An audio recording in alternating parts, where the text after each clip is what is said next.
Hi everyone, welcome back to Anshu's world. ముందుగా అందరికీ శివరాత్రి శుభాకాంక్షలు అండి. మీ ఇంట్లో పూజ ఎలా చేసుకున్నారు? మా ఇంట్లో అయితే ఈ విధంగా పూజ అయితే చేసుకున్నాను. ఇంకా నైట్ కూడా చేయాలండి. నేనైతే జాగారం చేస్తున్నాను. మరి మీ ఇంట్లో మీ పూజ ఎలా చేసుకుంటున్నారు?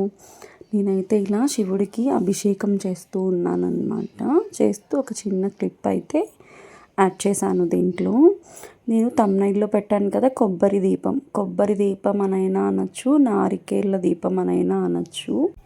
ఇది ఎలా పెట్టాలి అంటే, ఫస్ట్ నేను చూపించిన విధంగా ఆ సైజులో లాస్ట్ కొబ్బరికాయ నేను చూపించే విధంగా కొబ్బరికాయని కొట్టుకొని దాంట్లో నీరు అనేది వంచి పక్కన పెట్టేసుకొని ముందుగా ఒక కప్లో బియ్యం తీసుకొని, ఎందుకంటే కొబ్బరి అనేది మన కింద నిలబడదండి సపోర్ట్ లేకపోతే, అందుకని కొబ్బరి కింద పొడవు పీచు ఉంటుంది కదా, దాన్ని ఒలిచేసి 3 కన్నుల దాంట్లో అయితే దీపం పెట్టాలి. సో కొబ్బరికాయ చుట్టూరు కొంతమంది పసుపు కుంకుమ పెడతారు. నేనైతే ఆ శివుడికి విభూది ఇష్టం కాబట్టి విభూది పెట్టి, అదే చందనం పెట్టి దాని మీద కుంకుమ పెట్టానండి.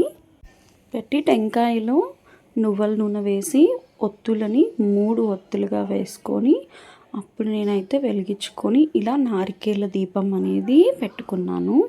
ఇది ఎందుకు పెడతారు అంటే, శివరాత్రి రోజు ప్రత్యేకంగా శివుడికి నారికేళ్ళ దీపం పెడితే మనకంతా మంచి జరుగుతుంది అని అయితే కొంతమంది శాస్త్రంలో అయితే చెప్పారనమాట పండితులు. అందుకే చాలా వరకు కూడా ఈ దీపం అనేది పెడతారు.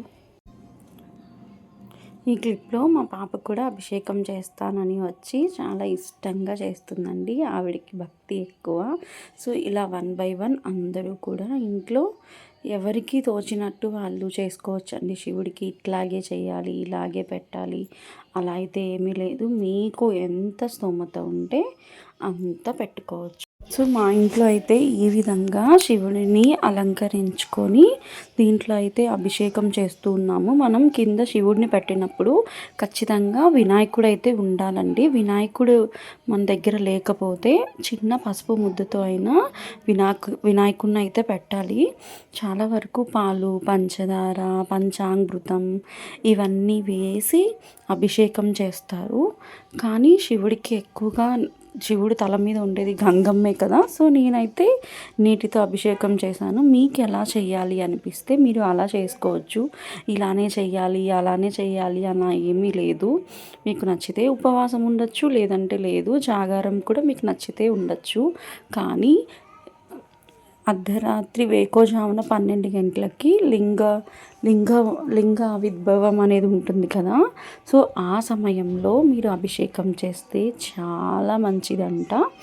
సో మీకు ఎవరికైనా ఇంట్రెస్ట్ ఉంటే ఖచ్చితంగా మీరు కూడా ఈరోజు ఈ సమయంలో శివరాత్రి రోజు ఇలా అభిషేకం చేస్తే ఎన్నో జన్మల పుణ్యం అయితే ఫలిస్తుంది అని అయితే అంటారు. మీకు ఎలా ఓపిక ఉంటే అలా, కానీ ఒక్కసారైనా అభిషేకం అయితే చేయండి శివరాత్రి రోజు. సాయంత్రం 6 నుంచి మరుసటి నాడు 6:30 వరకు జాగారం ఉండేవాళ్ళు ఇలా అభిషేకం చేస్తూ ఉంటే మంచిది. నైవేద్యం అయితే నేను పంచామృతం అయితే నైవేద్యం అయితే పెట్టేశాను. వినాయకుడిని తెల్ల జిల్లేడు వినాయకుడు ఉంటారండి, అది తీసుకొచ్చి అయితే నేనైతే పెట్టేసుకున్నాను. సో అభిషేకానికి ఒక రాగి చెంబులో నీరు తీసుకొని ఆ నీరుతో కొంచెం కొంచెం వేస్తూ ఉన్నాను. ఈ నారికేళ్ళ దీపం కింద బియ్యం పెట్టుంటాం కదా, దాన్ని ఏం చేయాలి అనే డౌట్ వస్తుంది. అది దీపం కొండెక్కిపోయిన తర్వాత అది తీసేసేసి మనం దాంట్లో పరమాన్నం వండుకోవచ్చు. ఆ కొబ్బరి చిప్పని పారే నీళ్ళల్లో వదిలేస్తే సరిపోతుంది. అంతే అండి. ఈ వీడియో కనుక మీకు నచ్చినట్లయితే don't forget to like, share, subscribe. Anshu's world.